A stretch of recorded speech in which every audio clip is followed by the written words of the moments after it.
Hello guys, welcome back to the channel. Hope you're doing well and fine, and in today's video I'll be showing you how to fix blurry pictures on WhatsApp. So without wasting any time, let's just jump right on the video and make sure to watch this video till the end and follow the steps as well. Now the first thing that you need to do is check if your Wi-Fi connection is strong or not, because sometimes the lower Wi-Fi connection or the weaker Wi-Fi connection might be causing the issue that you are having. So simply just switch between your Wi-Fi connections or just simply switch between your Wi-Fi to cellular data. Now the next thing that you can do is open up your WhatsApp, and once you're inside, tap on the settings icon on the bottom right corner of the screen, and now tap on storage and data. And once you're inside, tap on the option that says network storage, and now scroll down until you find option that says reset statistics. Simply tap on that, and once you do that, all the network usage will be reset. And now go back, and here you'll have an option that says media auto download. Simply tap on the photos, and here if your option is set to Wi-Fi or never, simply set it to Wi-Fi and cellular, or you can just simply tap on reset auto download setting. And once you do this, if the issue still persists, then what you can do is head over to your app store, type in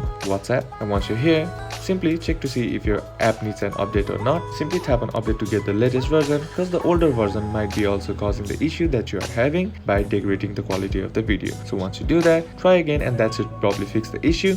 And that's it for today's video guys. Hope this video was useful to you. Leave a like if you did, comment down below what the next video should be on, consider subbing to the channel. Thank you for watching. Bye bye.